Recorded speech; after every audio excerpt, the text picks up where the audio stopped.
الحمد لله الحمد لله الذي هدانا للإسلام والإيمان. الحمد لله الذي خص بعض عباده بالطاعة وبعضهم بالعصيان.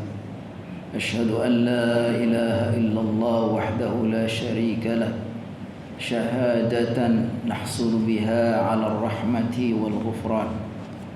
وأشهد أن محمدا عبده ورسوله أرسله بالهدى والفرقان. اللهم صل وسلم وبارك وأنعم على من أنزل عليه القرآن سيدنا ومولانا محمد وعلى آله وأصحابه وأنصاره وجنوده الذين يتمسكون بأشرف الأديان. أما بعد فيا عباد الله أوصي نفسي وإياكم بتقوى الله وطاعته لعلكم ترحمون. يقول الله تعالى في كتابه الكريم وهو أصدق القائلين: يا أيها الذين آمنوا اتقوا الله حق تقاته ولا تموتن إلا وأنتم مسلمون. ويقول في آية أخرى: وإذ يرفع إبراهيم القواعد من البيت وإسماعيل ربنا تقبل منا إنك أنت السميع العليم. ويقول رسول الله صلى الله عليه وسلم: اتق الله حيثما كنت وأتبع السيئة الحسنة تمحها وخالق الناس بخلق حسن. صدق الله وصدق رسوله النبي الكريم. Hadratal Mukarramin, seluruh jamaah salat Jumat, hamba-hamba Allah yang senantiasa Allah muliakan, Allah ridhai, Allah berkahi, dan Allah ampuni. Marilah sama-sama kita memanjatkan pujian dan syukur kehadirat Allah SWT atas limpahan karunia, rahmat dan nikmat kepada kita semua. Di antaranya Allah mudahkan pada siang yang penuh berkah ini kembali kita semua diringankan melangkahkan kaki menuju panggilan Allah, bersimpuh di hadapannya melalui ibadah Jumat pada siang hari ini. Marilah kita bermohon kiranya setiap niat, langkah, kesertaan kita di dalam ibadah ini Allah SWT berkenan menerimanya, membalasnya dengan pahala berlipat ganda. Allah catat di dalam lembaran-lembaran amal kita sehingga akan menjadi penambah beratnya, banyaknya timbangan amal kita di sisi Allah Subhanahu wa taala. Kaum muslimin jamaah salat Jumat yang dirahmati Allah, di antara yang sangat diharapkan oleh setiap orang yang selesai menunaikan ketaatan kepada Allah adalah berharap supaya ketaatannya, ibadahnya diterima oleh Allah Subhanahu wa taala, atau yang sering kita dengar dengan istilah qabul atau maqbul.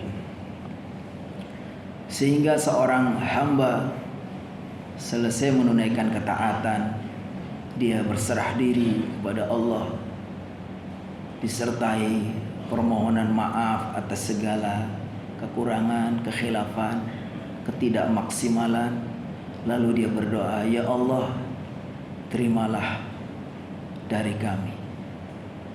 Itulah teladan dari para kekasih Allah, hamba-hamba yang soleh, para nabi, para sahabat, orang-orang yang terbaik. Mereka selalu berharap kepada Allah, selesai menunaikan ketaatan, berdoa, ya Allah, kiranya Engkau berkenan menerima dari kami. Allah Subhanahu wa taala gambarkan dua kekasih Allah, Nabi Ibrahim dan Nabi Ismail. Setelah mereka berdua dengan tulus menjalankan perintah Allah, Allah perintahkan untuk meninggikan Baitullah. Wa idh yarfa'u Ibrahimul qawa'ida minal baiti wa Ismail. Ketika Nabi Ibrahim dan Nabi Ismail telah meninggikan Baitullah, dua kekasih Allah menjalankan perintah Allah meninggikan Baitullah. Ini satu amalan yang luar biasa. Tetapi mereka masih ada rasa khawatir.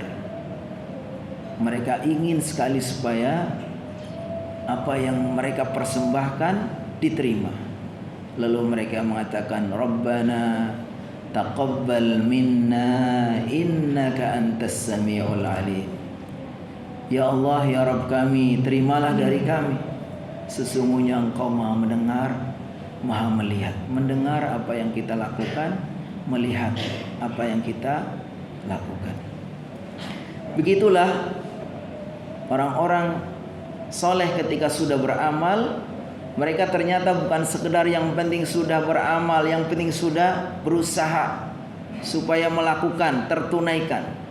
Tetapi mereka justru setelah beramal mereka dilanda rasa khawatir. Setelah dia beramal, dia khawatir jangan-jangan amalnya belum layak untuk diterima. Sebagaimana Allah Subhanahu wa taala gambarkan di dalam surat Al-Mu'minun ayat 60. Kata Allah Subhanahu wa taala, "Walladzina yu'tuna ma atau wa qulubuhum wajilah annahum ila rabbihim raji'un." Walladzina yu'tuna ma atau, dan hamba-hamba yang telah mempersembahkan apa yang mereka baktikan untuk Allah Subhanahu wa taala. Sedekahnya, ibadahnya, berbagai macam amal saleh. Tapi justru setelah itu mereka diterpa hatinya rasa gundah gulana. Wa qulubuhum wajilah. Hati mereka gundah. Ibnu Abbas mengartikan ini di dalam tafsirnya. Tafsir beliau mengatakan, Abdun qad tasaddaqa bimalihi, seorang hamba sudah bersedekah dengan hartanya dan berbagai amal solehnya, tapi hatinya khawatir. Annahum ila rabbihim raji'un. Karena hakikatnya kita ini nggak tahu apakah amal kita diterima atau tidak. Tapi yang pasti semuanya akan Allah beritahu nanti. Annahum ila rabbihim raji'un. Ketika kita kembali kepada Allah, semua catatan amal kita akan diperlihatkan. Sehingga digambarkan dalam ayat ini mereka ada rasa khawatir. Dan memang sudah seharusnya kita seorang hamba ketika beramal itu supaya ada upaya lebih maksimal, supaya ada perasaan kita ingin bersungguh-sungguh mempersembahkan yang terbaik, itu harus ada rasa takut nggak diterima. Makanya digambarkan ketika dua putra Nabi Adam, Qabil dan Habil, mereka dua-duanya telah mempersembahkan kurbannya. Watlu alaihim nababnai adama idh qarraba bil haqq. Watlu alaihim nababnai adama bil haqq idh qarraba qurbanan fatuqubbila min ahadihima wa lam yutaqabbal minal akhar. Bagaimana kita diceritakan oleh Allah Subhanahu wa taala dua putra Nabi Adam, Qabil dan Habil, ketika mereka telah mempersembahkan kurbannya, ternyata yang satu Allah terima, yang satu tidak. Kenapa? Karena mungkin yang satu tidak dipenuhi syarat-syaratnya. Dan ketika katakan dalam ayat itu, innama yataqabbalullahu minal muttaqin. Innama itu kalau dalam bahasa Arab itu kalimat yang untuk menunjukkan hasr. Artinya hanya. Innama yataqabbalullah, Allah hanya akan menerima minal muttaqin, dari hamba-hamba yang bertakwa. Makanya kalau orang-orang soleh kemudian mereka ada rasa khawatir, takut nggak diterima, ini memang mereka paham. Ternyata untuk diterima itu tidak mudah. Allah hanya menerima dari hamba-hamba yang bertakwa. Sehingga mereka digambarkan mereka begitu beramal sudah sampai ada yang membagi dalam satu tahun itu menjadi dua bagian. 6 bulan sebelum Ramadan mereka berdoa supaya ketemu Ramadan.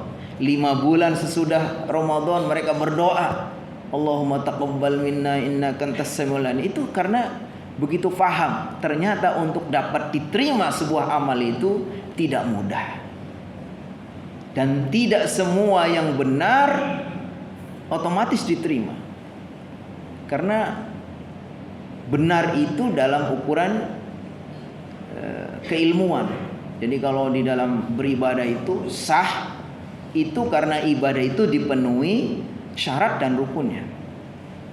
Secara ilmu fikih itu bisa diukur. Oh, ibadahnya nih sah. Kenapa? Karena syaratnya sudah dipenuhi, rukunnya sudah dipenuhi. Tapi apakah diterima atau tidak, itu Allah. Makanya mereka bukan sekedar yang penting sudah dipenuhi syarat rukunnya, tapi mereka ada rasa khawatir. Cuman para ulama menyebutkan bahwa sah itu adalah salah satu bagian menjadi syarat diterimanya amal.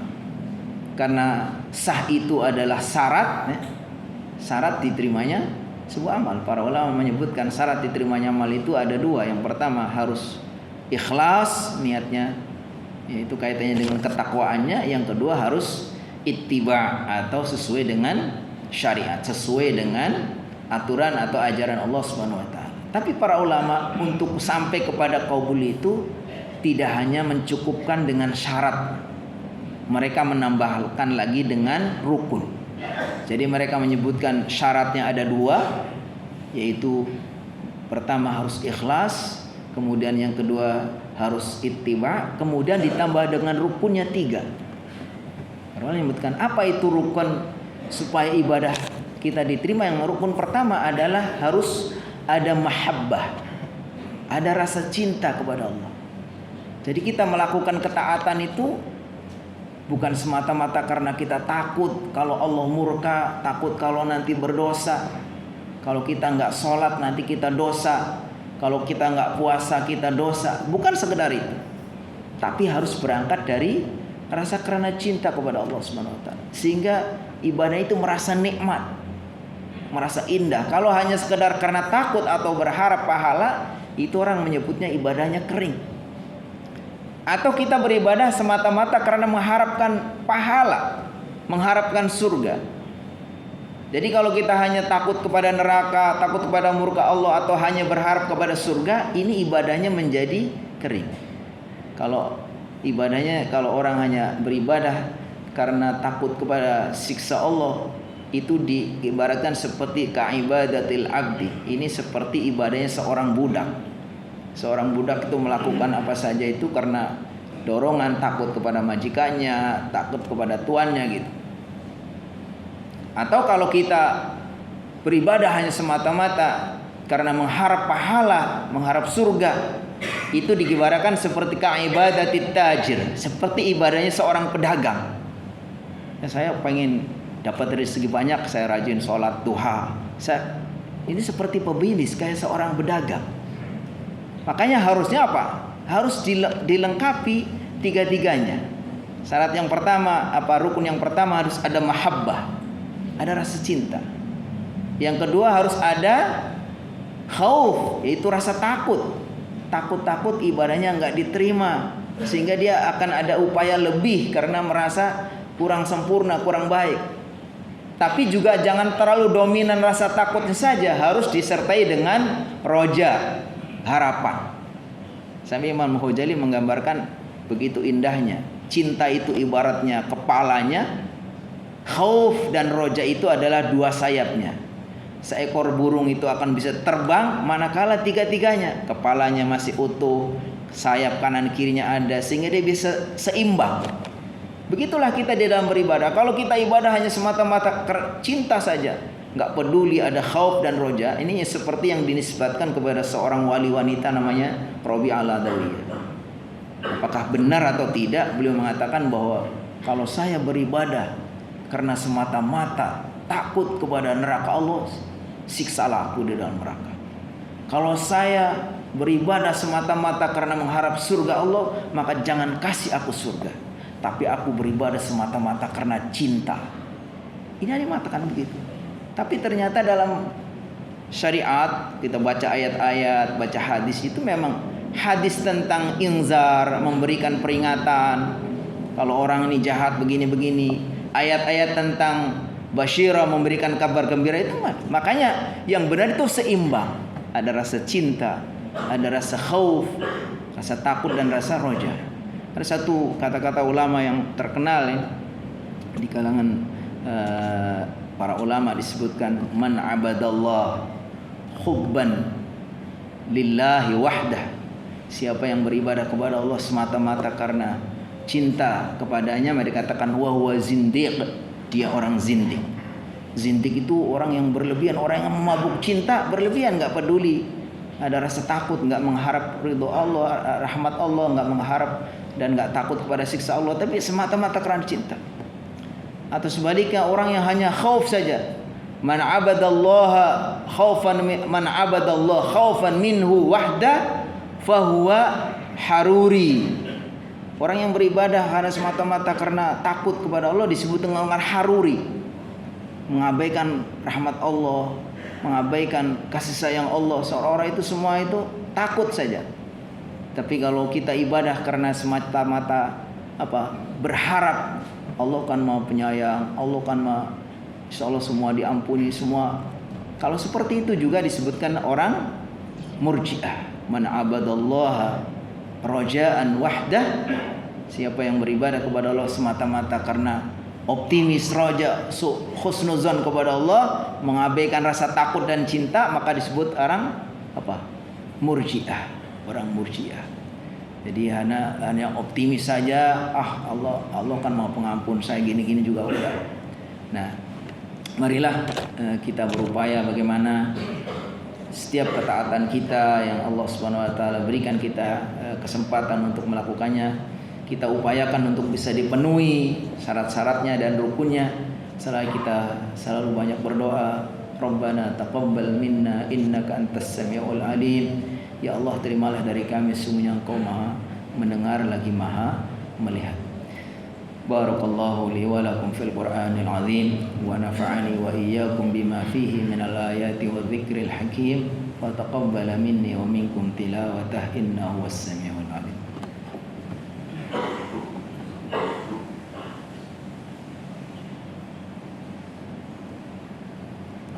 Alhamdulillah mu'izzi man ata'ahu wattaqahu wa mudhilli man adha'a amrahu wa 'asahu alladhi wafaqa ala ta'atihi lil 'amali bima yardah wa nahaa 'an ma'siyatihi ma qaddarahu 'alayhi wa qadahu. Asyhadu an la ilaha illallah wahdahu la syarika lah wa asyhadu anna Muhammadan 'abduhu wa rasuluhu la nabiyya ba'dah. Allahumma shalli ala Muhammad wa ala alihi wa sahbihi wa sallim taslima. Wa ba'du fa ya ibadallah usi nafsi wa iyyakum bi taqwallahi wa ta'atihi la'allakum turhamun.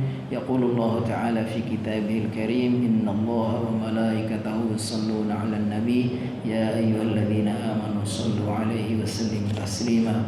Allahumma shalli ala Muhammad 'abdika wa nabiyyika wa rasulika an-nabiyil ummi wa ala alihi wa sahbihi wa sallim taslima 'adada ma ahata bihi 'ilmuk wa khatta bihi qalamuk wa ahsa kitabuk wa radallahu ta'ala kulli sadatina Abi Bakr wa Umar wa Utsman wa Ali wa 'anil sahabati ajma'in wa 'anit tabi'in wa tabi'in bi ihsanin ila yaumiddin.